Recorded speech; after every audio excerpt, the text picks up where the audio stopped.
aipatu aurten beti bezala 5 kontzertu dauzkagu, lehenengo gunean izango du Andrei Olenizea Quartet, Andrei denok ezagutzen dugu, Poloniarra bera dela ja 30 urte edo Euskadin ari dela, orduan Itoiz edo Orkestra Mondragokin aritu zen, eta urte asko darama jasa eta oso ondo egiten mundu osoan, aurten adibidez Batxikorearekin egon da aritu da kontzertu baten, eta hemengo kontzertuan getzon txopinen musikari buelta bat emango dio eta jasaren ikuspegitik egingo du.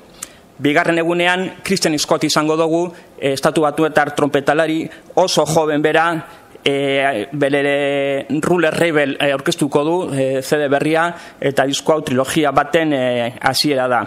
Aipatu be, musika gaurkotasuna da beren ezaugarri bat, eta jazz, hip hop, trap, rock alternatiboa hori guzti hori nazten du oso kontzertu bertsi bat eginez.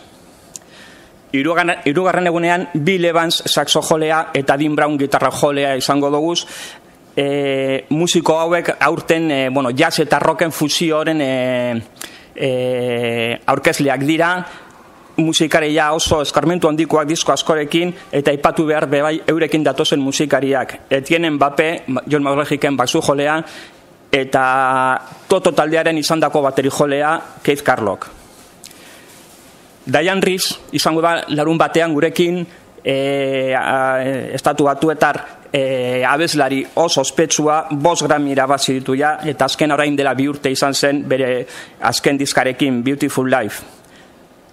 Eta jasaldiari amaiera moteko Txutxo Valdez izango du bai, birritan egon da getzon, azkena orain dira 6 urte, arrakasta handia izan du beti gurekin, Irakereren sortzailea eta liderra, eta gaur egun Latin jazz eta afrokuban jazzen